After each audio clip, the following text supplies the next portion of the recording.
Today, I am talking with Tyrone Ross. Tyrone does a little bit of everything in the financial advice space. He is an advisor, a consultant, a podcaster, and I guess an educator is the best way to describe it.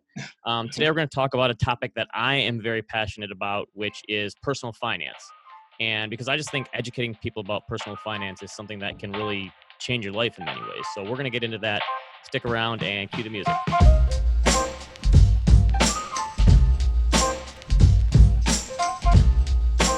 Okay, Tyrone, thanks for being here today.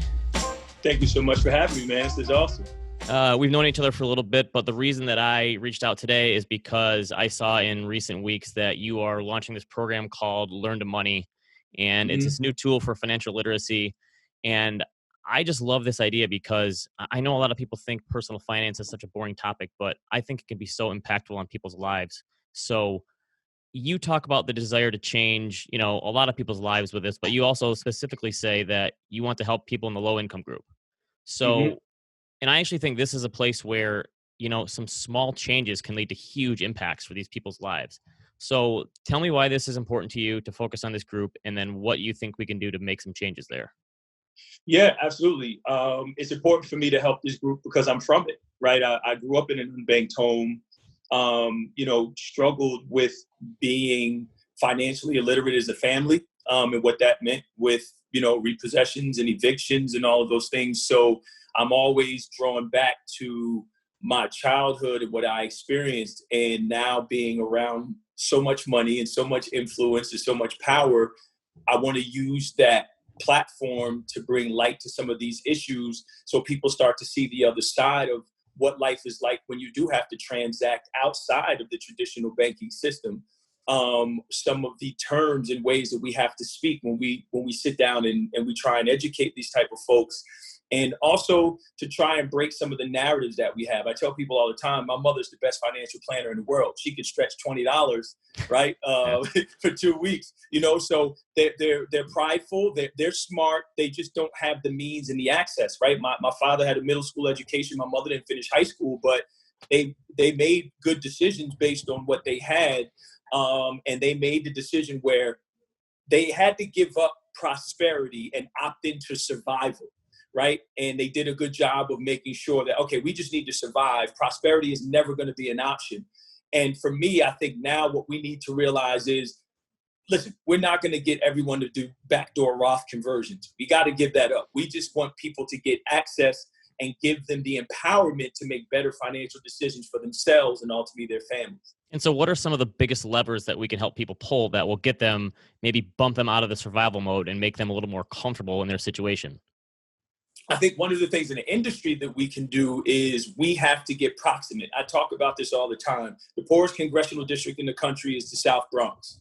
When you go to the South Bronx and you see how these people operate, right, and how cash is so important to them, and some of the things that they simply do not know, I think looking at those that use payday loans, check cash in places, the post office, right? My parents still go to get money orders. It's really important to understand how you can help empower them in their current situation. And I say, well, listen, you should be doing this, right? So just simply saying, hey, have you thought about using this service as opposed to those that you are doing?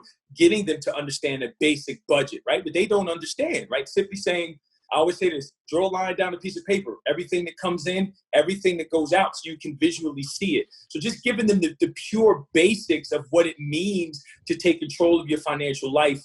And then once they have all of that, look at, okay, well, these are the resources within your community that you can have access to.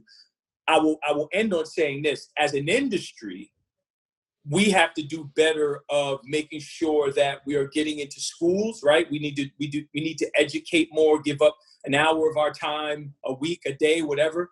And then also making sure that as we start to have conferences and start all these scholarships now, whatever else, we are not creating barriers to that access for people that may not even know these things exist, which is why I talk about my 3 E's: exposure, education, and empowerment.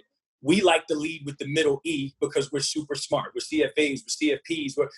You got to expose people. Expose me. Then I'm going to have questions, educate me. And then after that, empower me with ongoing resources and education and access, which is why, again, where Learn to Money came about, where We just need to change the way that we get this information to people because they feel like it's not for them. I could turn on CNBC right now and I'm still like, right? It hurts a little bit because like this ain't for me, you know? And there are millions of people that feel that way.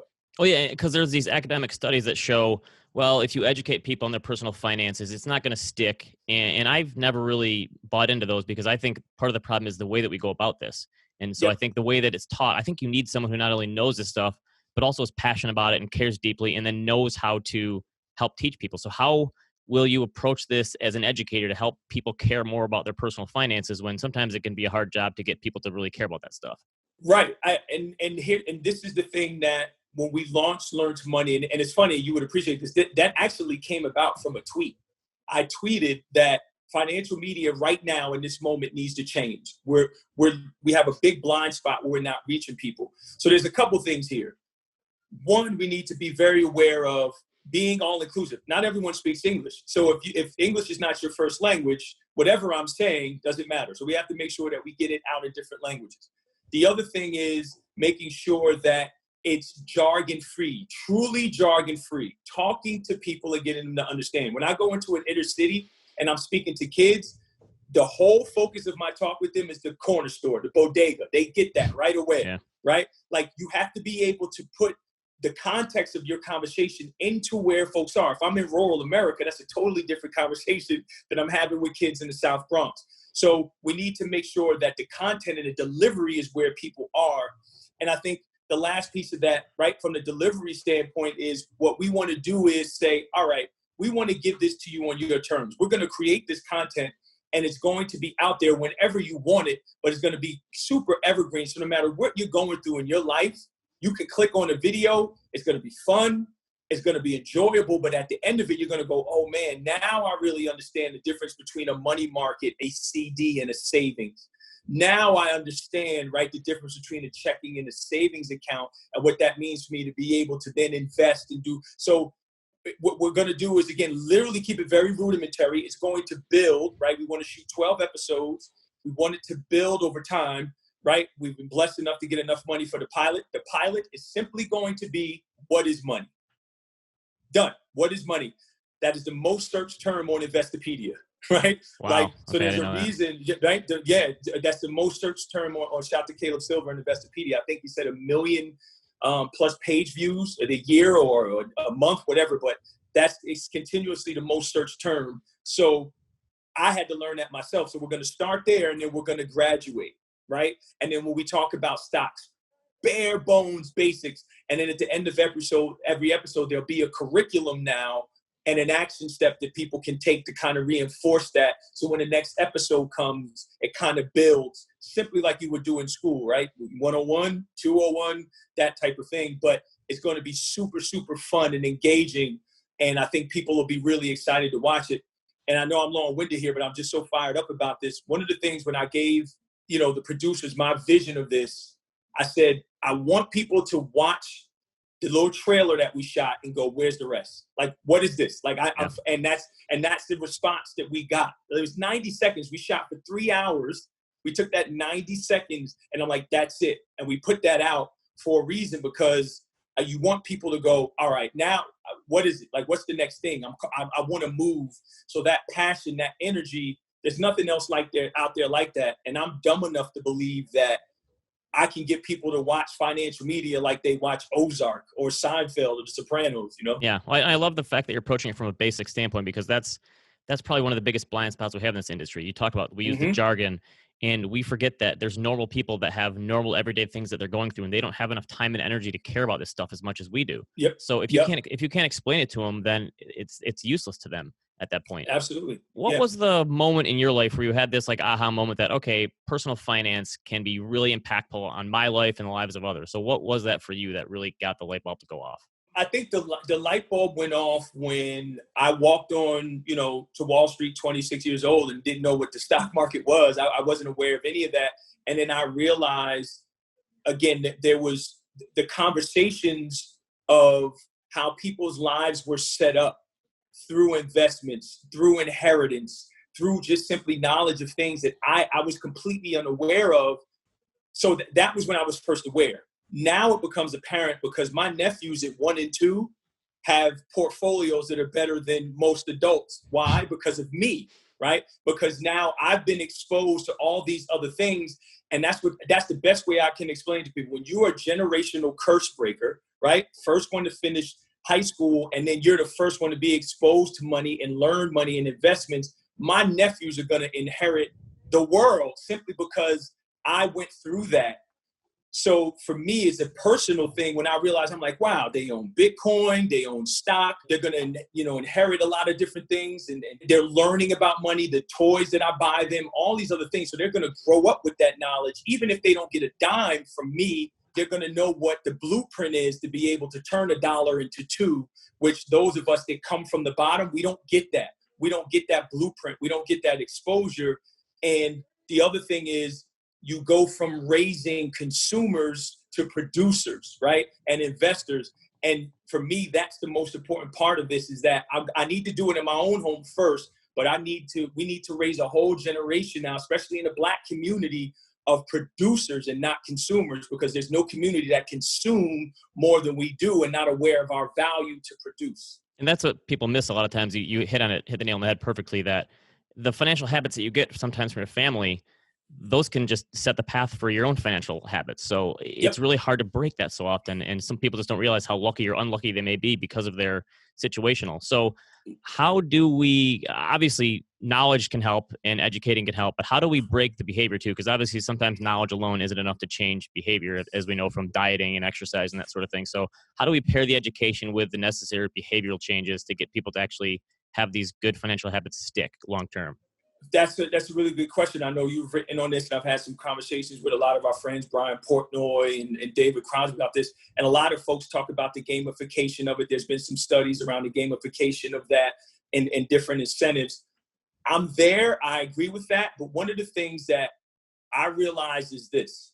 I've been doing this 18 years. I've been in financial services 15 years, but I've literally been going back and just helping folks with getting an understanding of how to manage their financial lives. This is the main way.